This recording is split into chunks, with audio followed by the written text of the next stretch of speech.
What's up, YouTube? Going to be changing out a transmission mount on a 2007 2.3 liter Ford Fusion. Going to just show you the tools you're going to need for the job. So I got a couple different socket sizes here. The 4mm right here is going to be used for this top part. You're going to want to take that out to put into the new transmission mount. And then 8mm is going to be used for the battery, as well as just a couple other sockets. 10mm, there's going to be a couple bolts. 13 is going to be used for the side sockets.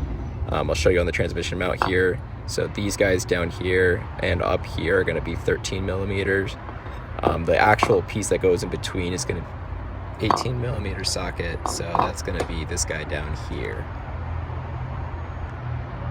You're also going to need a jack to hold the transmission in place and to jack it up and loosen the mount. So I had the hardest time trying to find where this was.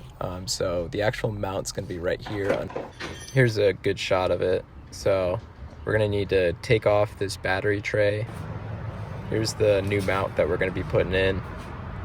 First step is to remove this battery. So take this thing out, and then underneath is the tray, and there's going to be 2 screws that we're going to need to get out. Should be a 10mm for both screws. So here's 1, here's 2, and then there's actually going to be a third one right here. So 10mm for all 3 of these screws, and then the tray comes right out. So there's a couple different parts that need to pull off of the battery tray. You can get them with a flathead screwdriver, and then the ones that are kind of in there, you just pull straight out. Button here, I think that you can press. Ooh.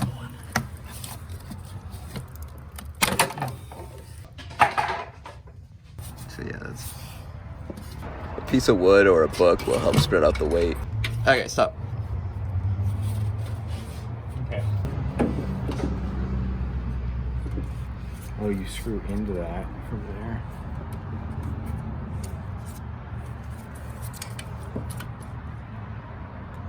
So 18mm on these first 2 guys right here on top. Then there's 4 more bolts that we're gonna have to get. There's 2 on the side here and 2 on the bottom.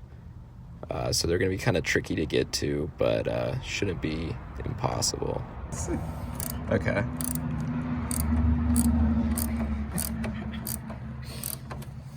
That was ridiculous, dude.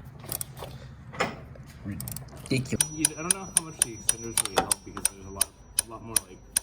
Well, there's the old transmission mount, completely ripped out and destroyed. You can see the gaping hole. Transmission was not being held on by anything. So good thing we're changing this. To get to these trickier bolts on the side, I'm going to take out the airbox, just a flathead, just pinch it up like that, and then pull it out. Looks like there's 1 bolt you got to grab before you can pull it out. Just going to clean this up real quick since it's exposed. I definitely recommend loosening the electrical box just to make it so you can move it kind of out of the side when getting to the upper bolts on the transmission mount. So to get to this bolt, we actually dropped the transmission just a little bit. As you can see right here, there's just enough clearance to get your ratchet in there and get that bolt out. These guys are pretty stuck on. Then for this one, we actually raised the transmission a little bit with the jack, and then oops. So got the old transmission mount out, just holding the transmission up with the jack right now. So here's the old transmission mount next to the new one. So you can see the middle bar just completely rotted out or something. And got the new mount in, just got the bolts lined up, gonna screw them down. Okay, all the bolts are in now, screwed all the way down. Definitely a lot easier to put in than to take out. Biggest one that I had issues was with this one. Definitely stripped the screw just trying to get it out, so I couldn't really get it all the way in.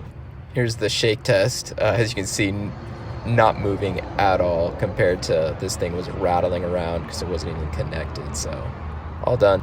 So got everything put back together. There's the new engine mount in here. It's such an improvement compared to what was there before, which was basically nothing. So here's another shake test. This thing, perfect, does not move. Thanks for watching, guys.